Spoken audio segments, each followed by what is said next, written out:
Libra, this is your week ahead astrology forecast by Astrology Motivation from Born Without Boundaries. In this video, we're going to review the major planetary aspects and transits and how they impact your natal sun and what that means for your bottom line every single week. This message or forecast is for June 6th through the 12th, 2023. Got all my notes written down. Let's dive in. We're going to start off really broad with the big stuff that's happening that everybody should be pretty much aware of. And then we're going to zoom in to those things that especially Libras should be aware of. And then we're going to break things down into the decans. And a decan is a group of 10 degrees, and every zodiac sign has a total of 30 degrees. So each zodiac sign can be broken down into 3 decans. We break this down into decans because it's basically that 10-degree kind of toggle zone that determines if the aspect is strong or not. An aspect is the relationship that forms when two planets make specific angles to each other. Everything in astrology is based on geometry. So we talk about these angles creating aspects, so relationships or energetic sort of expressions between these two planets. And outside of that 10-degree radius, it's not really going to be impactful, and it can totally change the aspect anyway. So that's why in many ways traditional horoscopes are just not accurate at all. This is a far better way to let you know how your natal sun, basically that will color all aspects of your life, is going to be affected this week. I'm losing the words, but I do have it in my brain. Let's start really broad. For this video, you will need your birth date. That's all. You'll be able to enjoy this video because I will relay the decans to, I'll just give you estimates of the range of what birthdays they cover. If you want the most accurate reading, then please go get a natal chart. Check out your natal chart and find where your natal sun sits in the zodiac sign of Libra. It sits on one of the 30 degrees in Libra. And when you know that, you'll know more exact. But I will be able to give you estimates, okay? So let's start out with the big stuff. Big stuff this week. First of all, Mercury is moving into Gemini. Now, Gemini is in a natural trine to Libra, so that could be really good, especially for some of you. We will get into it, but it'll affect Libras different. It will. So Mercury transiting into Gemini is a really great thing.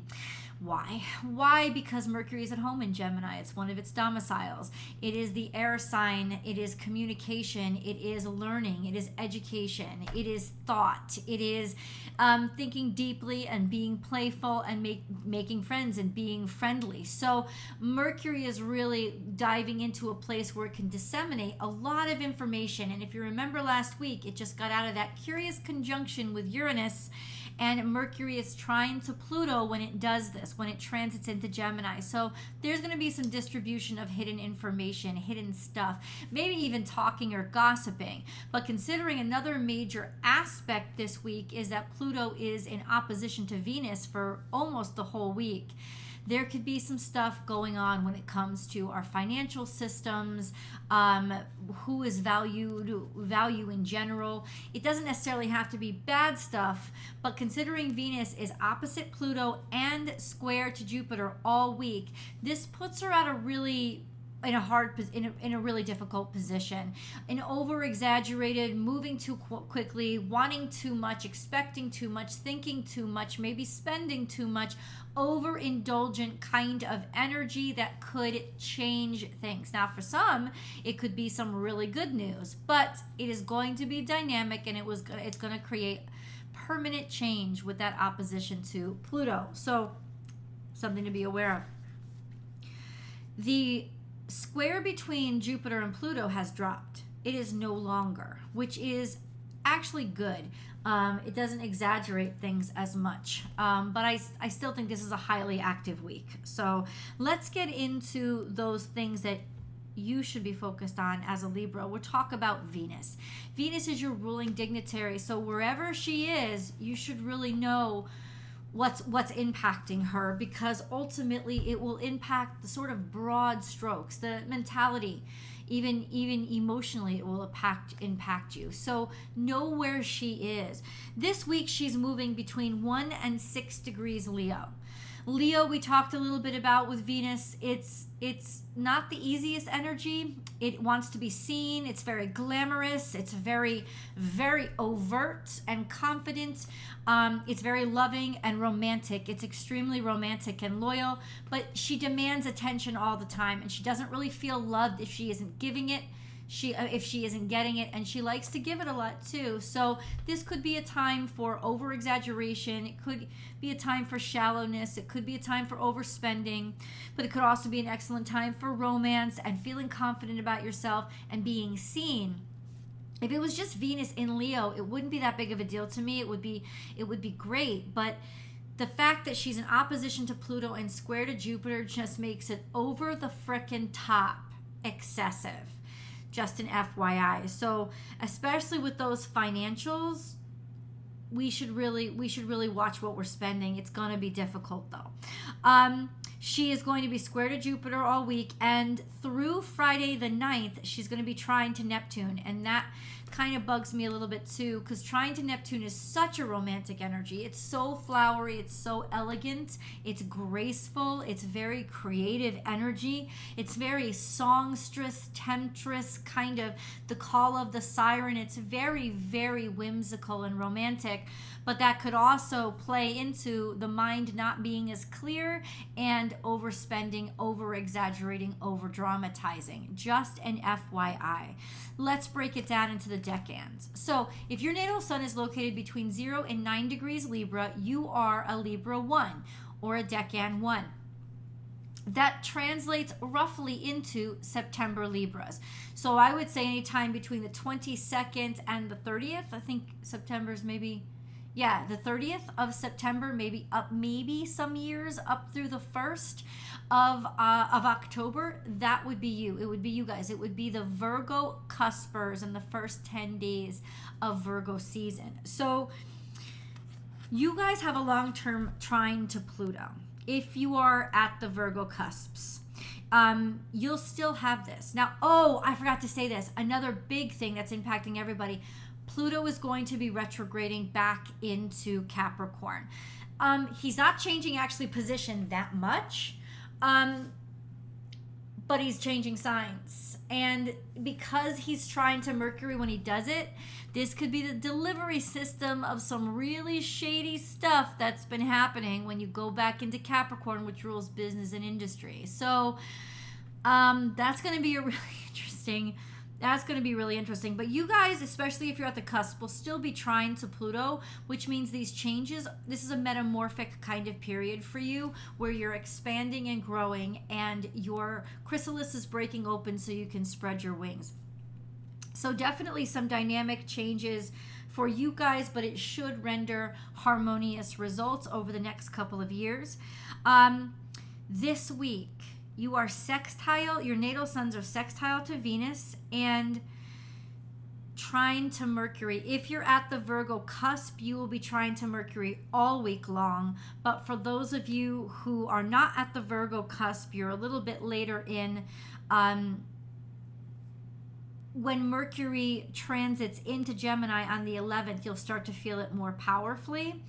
A trine to Mercury and a trine to Pluto during this time, I think, is really helpful energy. And you guys are sextile to Venus. So however it works out, it's going to kind of work out in your favor this week. Sextile Venus could bring great financial advantages, really great romantic relationships or opportunities opening up because people find you so attractive, meeting people who you're really attractive to. This is a very flirtatious and powerful time to have a sextile to Venus. So any opportunities that Venus opens up for you will probably be permanent, right? And big. Kind of exaggerated. So this is a really beautiful time to have a sextile to Pluto and a sextile to Venus, a trine to Pluto and a trine to Mercury. Things are going to work out for you. Now, on the 11th, when Mercury transits into Gemini, when Pluto retrogrades back into Capricorn, there is going to be a moon directly opposite you in Aries. So this is really interesting because it's like a mini full moon. So it's a great time. In other words, it's saying you're going to be able to release toxicities. You're really going to be able to let go of what doesn't serve you, what you don't care about anymore, especially when it comes to yourself, your physical self. Remember, it's in Aries. So this sense of just releasing that energy and toxicity around who you are, any kind of body issues especially, this is a time to let it go on the 11th. And if you're at the very cusp, the Virgo cusp, you guys have been in a long-term opposition to Neptune, which shouldn't be impacting you that much because it's been long-term, but it can cloud your judgment. I'm saying this week, though, things are going to work out. Things are going to work out really nicely for you. So let's move on to Libra 2s. So Libra 2s, this is if your natal sun is between 10 and 19 degrees Libra. So that estimates to about, say, the 1st through the 10th of October. That's an estimate, but it's around there. Your natal suns are sextile to Mars all week, which means you're going to have a lot of vitality, oomph, and energy, and you're going to feel like being real physical and real virile. Use it. Use that power, especially if you have especially if you can get into your body. This is a great week to do it and do something physical. You have a long-term opposition to Chiron. So that could be just a rub of different injuries, but this sextile to Mars could actually help to heal those or help you open up opportunities to make some advancements when it comes to whatever has been bothering you or disturbing you, especially physically. And this week up through the 10th, you will be trine to the sun, which means things are brought to light, things are realized. You're happy to accept them, the acceptance of the ego and of yourself. With that sextile to Mars, I think that this is a really power-packed week where you have the energy and the stamina and the spotlight to be able to take action, and you will. And you will. That opposition to Chiron is going to just inspire you to not make the same mistake again, hopefully, and maybe even appreciate things a lot more because of the struggle and pain that you've been through. Let's move on to Libra 3s.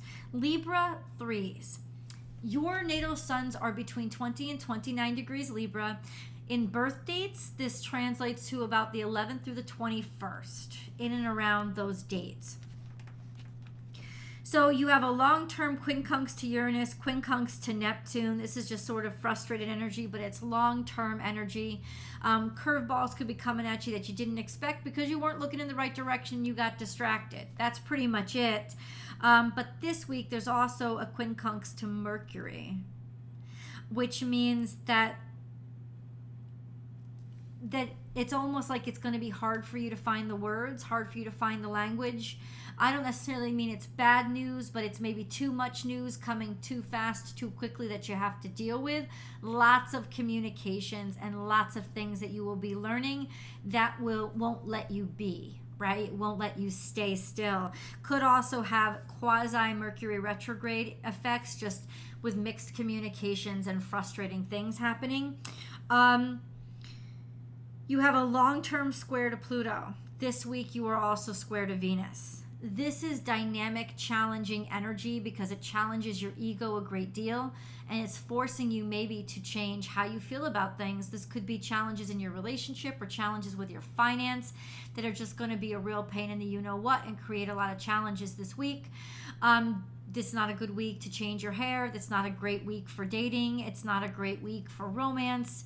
It's not a great week to make big ticket purchase items. It's not a good week for that. If you can put it off, please do, because things will probably break down, especially with that square to Pluto. You kind of want that square to Venus to pass, and it will by the end of this week. Through the 11th, by the 11th. So by the very end of this week, the beginning of Libra 3, so about like the 11th, maybe 12th, your natal suns will be trine to the sun. So this is when you start to glow and shine and kind of glow up and really become visible and understand who you are and really get enthusiastic and optimistic and not question your heart purpose. So you'll start to feel that vitality, you guys, toward the end of this week and then into next week. All of you, Libra 3 as well. You let me know in the comments below how all this energy is impacting you, because I love to know. Before you leave, please subscribe to Astrology Motivation and help us grow over here. My goal is 10,000 by the end of the summer. I think we can do it. And give the video a thumbs up. Come on over to Born Without Boundaries Tarot. I've got a week ahead tarot card reading for you guys. I love you, and I'll see you in the videos. Bye, Libra.